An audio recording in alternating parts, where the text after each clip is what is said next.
Bismillahirrahmanirrahim. Pembahasan kita kali ini adalah tentang perbedaan antara lafaz nazzala dengan lafaz anzala yang ada di dalam Al-Quran. Seringkali kita temukan keduanya ini di dalam Al-Quran, di mana keduanya ini memiliki akar kata yang sama, memiliki asal kata yang sama, yaitu sama-sama berasal dari lafaz nazala yang bermakna turun. Namun, kenapa Al-Quran menggunakan dua bentuk yang berbeda? Padahal kalau kita melihat bahwa baik lafaz nazzala maupun lafaz anzala ini sama-sama mengikuti wazan yang memiliki fungsi ta'addi. Jadi untuk nazzala ini mengikuti wazan fa'ala, sementara lafaz anzala ini mengikuti wazan af'ala, di mana kedua wazan ini adalah merupakan wazan-wazan yang salah satu fungsinya adalah untuk memuta'atikan, yang asalnya fi'il itu tidak membutuhkan kepada objek, tidak butuh kepada maf'ul. Selanjutnya ketika diikutkan kepada salah satu wazan ini, kalimat tersebut akan memiliki maf'ul. Seperti lafaz karuma yang maknanya adalah mulia. Mulia ini tidak membutuhkan kepada objek. Namun ketika lafaz karuma ini diikutkan kepada wazan fa'ala sehingga nantinya akan menjadi karoma, maka karoma ini yang asalnya maknanya mulia menjadi memuliakan. Dan memuliakan ini adalah kalimat fi'il yang sudah butuh kepada maf'ul. Contohnya seperti yang terdapat di dalam Al-Quran. Walaqad karomna bani adama. Walaqad, dan demi sungguh, karomna telah memuliakan siapa kami Allah, bani adama, kepada keturunan Nabi Adam. Sungguh kami memuliakan keturunan Nabi Adam. Di sini terdapat lafaz yang mengikuti wazan fa'ala, yaitu lafaz karoma, di mana pada lafaz karoma di sini memiliki maf'ul bih, jadi butuh kepada objek. Selanjutnya yang ikut kepada wazan af'ala, ada kalanya lafaz karuma itu diikutkan kepada wazan af'ala sehingga nantinya akan menjadi akroma. Asalnya mulia menjadi memuliakan, sama halnya dengan lafaz karoma. Contohnya seperti ketika kita mengatakan akramtu Zaidan. Akramtu memuliakan siapa aku, Zaidan, kepada Zaid. Dalam susunan ini lafaz akrama memiliki maf'ul, jadi dia bisa sampai kepada maf'ul. Sama halnya dengan lafaz nazzala dan lafaz anzala. Kenapa harus menggunakan kedua-duanya? Tidak hanya salah satu saja, jikalau fungsinya sama. Untuk apa harus memunculkan keduanya? Dalam satu ayat Allah menggunakan lafaz nazzala, dan dalam ayat yang lain Allah menggunakan lafaz anzala. Apa rahasia di balik kedua lafaz ini? Kita mulai dengan lafaz yang pertama, yaitu lafaz anzala. Anzala ini memiliki makna turun sekaligus.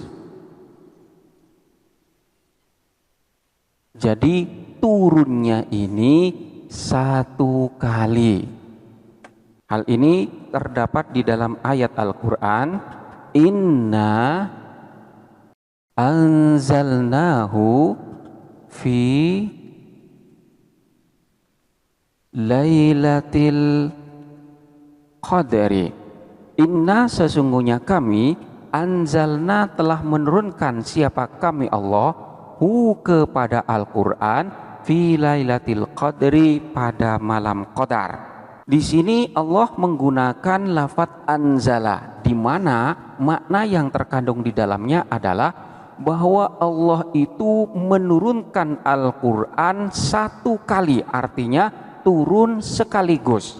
Jadi Allah menurunkan Al-Qur'an ini sekaligus dari Lauhul Mahfuz menuju ke Sama'ud Dunya, ke langit dunia. Jadi diturunkan sekaligus. Ini berbeda ketika Allah menggunakan lafadz nazzala. Seperti halnya yang terdapat di dalam Al-Qur'an, yaitu wa nazzalnahu tanzila. Wa nazzalnahu tanzila. Wa nazzalna, dan menurunkan siapa kami Allah kepada Al-Qur'an tanzilan, dengan menurunkan sungguh. Makna yang terkandung di dalam ayat ini adalah bahwa Allah menurunkan Al-Qur'an itu bagian demi bagian yang lain. Jadi tidak diturunkan sekaligus, melainkan diturunkannya itu secara bertahap. Di mana kita kenal di dalam sejarah bahwa Al-Qur'an itu diturunkan secara bertahap sesuai dengan peristiwa yang terjadi selama kurang lebih 23 tahun. Jadi ketika Allah menggunakan lafadz anzala, maka maknanya di sini Al-Qur'an diturunkan sekaligus. Jadi satu kaligus dari Lauhil Mahfuz menuju ke langit dunia. Selanjutnya ketika Allah menggunakan lafadz nazzala, maka maknanya adalah melakukan penurunan itu secara bertahap. Jadi tidak sekaligus. Lalu kenapa Allah menggunakan kedua lafadz ini? Ada beberapa rahasia yang terkandung di dalamnya. Yang pertama, ketika Allah itu menggunakan lafadz anzala yang bermakna sekali turun. Jadi Al-Qur'an itu satu kali turun. Hal itu menunjukkan tentang kemuliaan daripada Al-Qur'an, di mana Al-Qur'an itu sudah menjadi ketetapan Allah dan sudah sempurna isinya. Jadi dengan diturunkannya satu kaligus, itu menunjukkan bahwa Al-Qur'an benar-benar sempurna dan tidak perlu ada penyempurnaan kembali. Jadi itu rahasianya kenapa Allah menggunakan lafadz anzala yang menunjukkan makna bahwa Al-Qur'an itu turun sekaligus. Selanjutnya, kenapa Allah menggunakan lafadz nazzala? Apa rahasia yang terdapat di dalamnya? Ketika menggunakan lafadz nazzala, maka Al-Qur'an itu dinyatakan turun setahap demi setahap sesuai dengan peristiwa yang terjadi.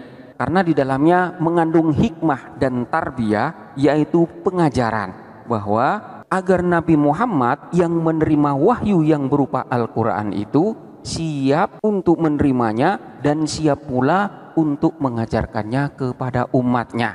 Jadi beda menurunkan sekaligus dengan menurunkan secara bertahap, maka akan memberikan pengajaran bahwa diberikannya secara bertahap itu akan lebih memiliki kesiapan yang lebih sempurna daripada menerimanya sekaligus.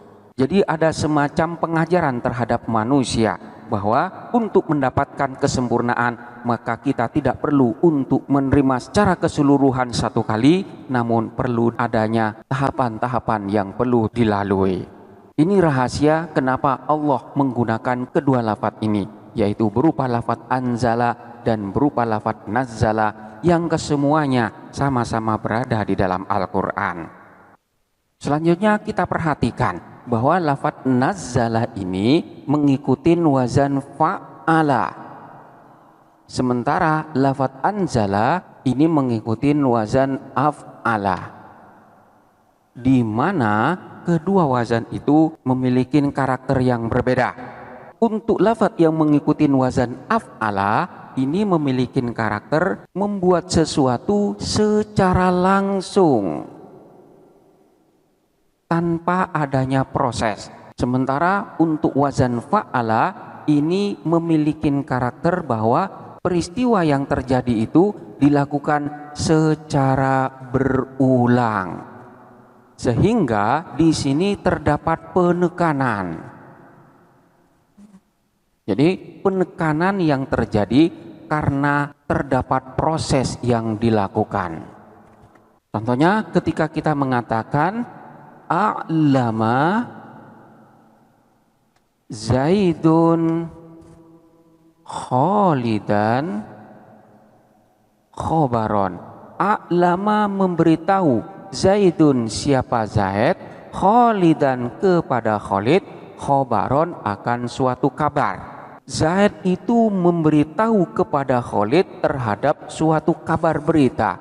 Jadi memberitahunya itu secara langsung satu kaligus tanpa adanya pengulangan. Beda halnya dengan mengatakan allama Zaidun Khalidan ilman nahwi. Allama memberitahu secara berulang-ulang Zaidun siapa Zaid, Khalidan kepada Khalid, ilman nahwi kepada ilmu nahu. Jadi memberitahunya Zaid kepada Khalid itu dilakukan secara berulang-ulang, sehingga karena memang dilakukan secara berulang-ulang, maka di sana terdapat proses pentransferan ilmu sehingga ada unsur penekanan di sana, penekanan terhadap ilmu yang diberikan. Maka dalam hal ini akan memiliki hasil yang lebih banyak daripada hanya satu kali memberitahu. Jadi penggunaan wazan fa'ala itu diharapkan akan memiliki hasil yang lebih banyak dan yang lebih sempurna daripada penggunaan wazan af'ala. Karena wazan af'ala itu tidak mementingkan terhadap hasil, namun hanya sekedar penyampaian terhadap sesuatu secara langsung tanpa ada unsur pengulangan. Sehingga prosesnya di sini hanya satu kali, berbeda dengan wazan fa'ala yang dilakukan secara berulang-ulang dan berkali-kali, sehingga akan mengalami pemahaman yang lebih daripada wazan af'ala ini. Kita ambil beberapa contoh penggunaan lafadz yang sama-sama mengikuti kedua wazan ini, yaitu wazan fa'ala dengan wazan af'ala. Contohnya seperti lafadz arsala dan lafadz rossala. Arsala dan rossala, keduanya sama-sama memiliki makna mengutus. Namun untuk arsala yang mengikuti wazan af'ala ini, mengutusnya hanya satu kali. Sementara untuk rossala ini mengutus berkali-kali. Namun di dalam Al-Quran lebih menggunakan wazan af'ala ini, sehingga yang digunakan adalah lafadz arsala, karena fokus pada sekedar pengutusan, bukan adanya pengulangan. Seperti arsalallahu nabiyan, arsalallahu nabiyan atau arsalallahu rasulan. Arsala mengutus, Allahu siapa Allah, rasulan kepada seorang utusan. Katakanlah lafadz rasulan di sini kita ganti dengan lafadz nuhan. Arsala mengutus, Allahu siapa Allah, nuhan kepada Nabi Nuh. Allah mengutus kepada Nabi Nuh. Mengutusnya Allah kepada Nabi Nuh itu cukup satu kali, tidak dilakukan secara berulang. Disinilah fokus kenapa Al-Quran lebih menggunakan lafadz arsala daripada menggunakan lafadz rossala, karena fokusnya adalah tentang pengutusan, bukan mengutus secara berulang-ulang. Contoh yang lain seperti di dalam Al-Quran digunakan lafadz akhroja. Akhroja yang mengikuti wazan af'ala, sementara terdapat pula lafadz yang mengikuti wazan fa'ala, yaitu berupa lafadz khorroja. Akhroja ini yang seringkali digunakan di dalam Al-Quran, sementara lafadz khorroja di sini tidak terdapat di dalam Al-Quran. Hal itu dimaksudkan dari maknanya. Akhroja bermakna mengeluarkan satu kali, tidak dilakukan secara berulang. Beda halnya dengan khorroja yang terjadi secara berulang. Contohnya di dalam ayat Al-Quran, wallahu akhrajakum min butuni ummahatikum.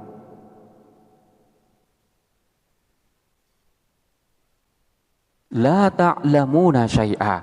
Wallahu adapun Allah, akhraja ialah mengeluarkan siapa Allah, kum kepada kalian, mim butuni ummahatikum, dari perut-perut ibu-ibu kalian. La ta'lamuna syai'a, dalam keadaan tidak mengetahui apa-apa. Di sini kita fokus kepada lafaz akhraja. Allah mengeluarkan kamu dari perut ibu kamu. Mengeluarkannya Allah dari perut ibu kamu itu dilakukan satu kali. Tidak mungkin kita ini dikeluarkan berkali-kali dari perut ibu kita. Kita sudah keluar, kemudian dimasukkan lagi, dikeluarkan lagi, dimasukkan lagi, dikeluarkan lagi. Prosesnya tidak demikian. Sekalipun ibu kita juga mengeluarkan saudara-saudara kita, tapi dikeluarkannya kita dari perut ibu kita itu hanya satu kali. Oleh karena itu di sini digunakan lafaz akhraja yang mengikuti wazan af'ala. Hanya satu kali proses itu dilakukan. Selanjutnya terdapat pula di dalam Al-Quran lafaz a'lama dan lafaz 'allama. A'lama maknanya memberitahu satu kali, sementara 'allama ini memberitahu berkali-kali atau seringkali kita memberi makna mengajarkan. Contohnya yang terdapat di dalam Al-Quran. Wa 'allama Adama al-asma'a kullaha. Wa 'allama Adama al-asma'a kullaha.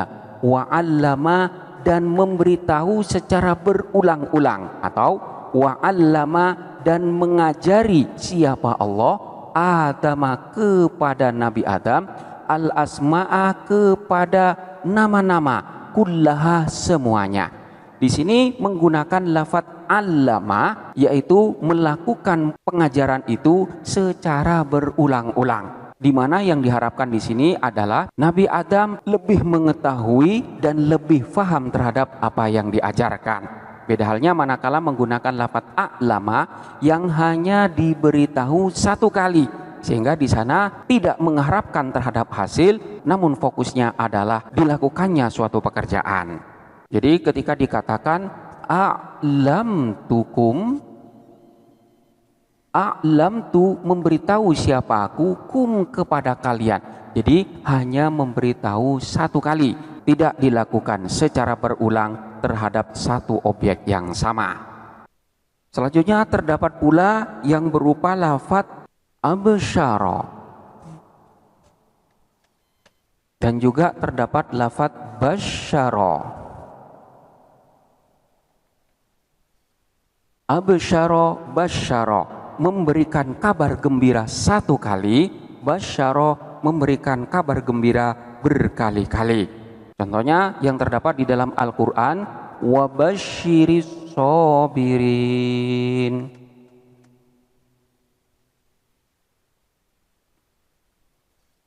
Wa basyir, dan hendaklah memberikan kabar gembira secara berulang-ulang siapa engkau, as-sabirina, kepada orang-orang yang sabar. Jadi pada ayat ini terdapat proses yang dilakukan secara berulang-ulang, yaitu berupa kabar gembira terhadap orang-orang yang sabar. Ada juga ayat yang menggunakan lafaz yang berwazan af'ala, yaitu absyara. Namun yang lebih banyak digunakan di dalam Al-Quran adalah lafaz basyara. Kemudian contoh yang lain, seperti kita temukan lafaz yang berwazan af'ala, yaitu aqdara, dengan lafaz qaddara. Aqdara, qaddara. Manakala aqdara ini maknanya menentukan satu kali, namun manakala qaddara ini menentukan dan menetapkan secara berkali-kali. Seperti yang terdapat di dalam Al-Quran, faqaddarna fa ni'mal qadirun. Faqaddarna, kemudian menentukan siapa kami, jadi menentukan secara berkali-kali siapa kami Allah, fa ni'mal qadirun, maka ialah sebaik-baiknya yang menentukan. Digunakannya lafaz qaddara yang berwazan fa'ala ini untuk menunjukkan bahwa Allah itu menetapkan bentuknya secara rinci dan penuh perhitungan. Hal ini menunjukkan terhadap ketelitian dari ciptaan Allah. Jadi Allah itu benar-benar teliti dalam menentukan dan menetapkan terhadap sesuatu, sehingga sesuatu itu akan benar-benar menjadi sempurna. Beda halnya manakala menggunakan lafaz aqdara, maka di sini hanya sekedar menetapkan satu kali, hanya sekedar menentukan satu kali, bukan hasil yang menjadi tujuan utama, namun hanya sekedar melakukan proses penentuan saja tanpa memfokuskan kepada hasil yang terjadi.